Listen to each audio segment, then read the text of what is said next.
Bonjour à tous. L'objectif de cette vidéo est de comprendre et d'assimiler les lois de la tension aux bornes d'un dipôle dans un circuit électrique. Je vais réutiliser le schéma du montage étudié dans les vidéos 1 et 2 pour rappeler ces différentes lois. Alors, dans un premier temps, on va chercher à définir ce qu'est la notion de tension, qui est une grandeur assez abstraite. Alors, je reprends l'analogie des maillons de la chaîne de vélo que j'ai utilisée dans la vidéo précédente. Quand on pédale, on permet aux maillons de la chaîne de vélo de circuler. Si on pédale plus vite, les maillons circuleront plus vite. De même, le générateur permet aux porteurs de charge de circuler dans le circuit. Et cette grandeur, qui est à l'origine du déplacement d'un courant électrique, c'est la tension. En d'autres termes, même si ce n'est pas très rigoureux de le dire ainsi, c'est juste une image pour vous permettre de comprendre l'idée, la tension aux bornes du générateur mesure l'effort de celui-ci à pousser les porteurs de charge et elle se mesure en volts. Alors avant de parler des lois, on va apprendre à représenter correctement la flèche représentant la tension aux bornes d'un dipôle. Alors U et I sont des grandeurs algébriques. En d'autres termes, la tension aux bornes d'un dipôle et l'intensité du courant qui traverse un dipôle peuvent prendre des valeurs positives ou négatives. Si I est orientée de la borne plus à la borne moins du générateur, à l'extérieur de celui-ci, alors elle est positive. Si on l'avait mis dans l'autre sens, I serait négatif.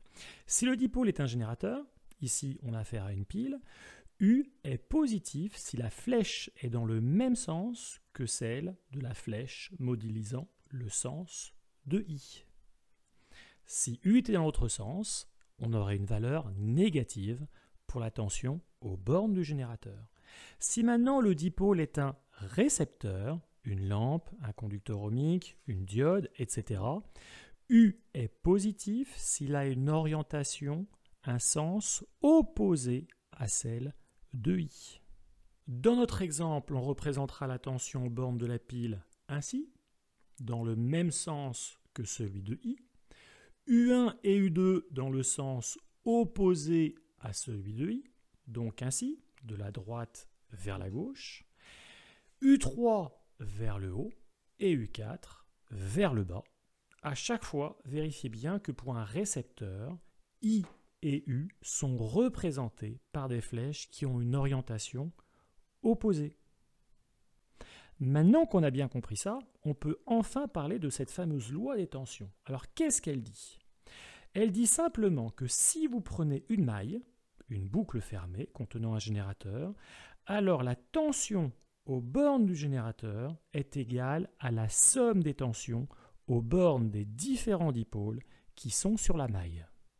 Et cette loi, on l'appelle la loi des mailles. Alors il y a une autre méthode qui nous permet de déterminer la tension aux bornes de dipôle dans une maille, et l'avantage de celle-ci, c'est qu'on peut aussi l'utiliser quand il n'y a pas de générateur dans la maille. Alors comment procède-t-on? On choisit un sens de parcours arbitraire pour la maille, dans un sens ou dans un autre, et il s'avère que la somme algébrique des tensions aux bornes des différents dipôles qui sont sur cette maille est nulle. Donc, si la flèche modélisant la tension est dans le même sens que celui choisi arbitrairement, alors la tension est ajoutée avec un signe positif dans la relation. En revanche, si la flèche représentant le sens de la tension est dans le sens opposé à celui de la boucle, la tension est ajoutée dans la relation avec un signe négatif. Dans cet exemple, U est dans le même sens, donc on écrira plus U. U1 est dans le sens opposé à celui de la flèche, donc on écrira moins U1 dans la relation. U2 est dans le sens opposé à celui de la flèche, donc on écrira moins U2 dans la relation. Ce qui donne finalement U moins U1 moins U2 égale 0. Ou encore U égale U1 plus U2. On retrouve finalement la même relation que précédemment. Alors reprenons maintenant notre exemple de départ. J'utilise la première méthode, l'objectif étant de trouver une relation entre les différentes tensions aux bornes des différents dipôles.